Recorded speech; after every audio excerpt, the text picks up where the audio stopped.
મારી સાથે કોલેજમાં ભણતી છોકરીઓ સાથે મારે ઘણીવાર વાત થાય અને હું પૂછું કે શું ચાલે છે, તો મોટે ભાગે એવું કહે કે બસ કંઈ નહીં, જો લગ્ન થઈ ગયા છે અને ઘરે છું હવે. આ સાંભળું ત્યારે બહુ દુઃખ લાગે. મને લાગે કે એ જ યુવતી છે જેણે પોતાના ઘરેથી દૂર રહીને અભ્યાસ કર્યો, મારી જેમ અસાઇનમેન્ટ્સ, એક્ઝામ, વાઇવા બધું જ આપ્યું અને હાલ ખાલી ઘરે છે.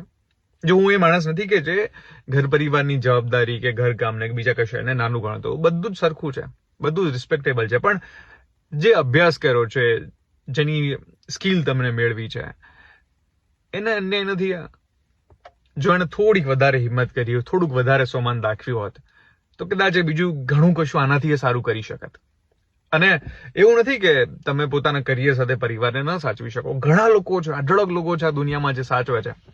અને વાત રહી જો ઘરકામની, તો આઈ ડોન્ટ થિંક કે ડિગ્રી કરીને ઘરકામ કરવું જસ્ટિફાયેબલ છે. મતલબ એ કામ બીજું કોઈ કરી શકે છે ને, તમારી જોડે વધારે સારી સ્કિલ છે તો તમે એનાથી વધારે સારું કામ કરો, તો જે ઘરકામ કરશે એને પણ રોજગારી મળશે અને તમે પણ પોતાના સ્કિલ પ્રમાણે કામ કરી શકશો.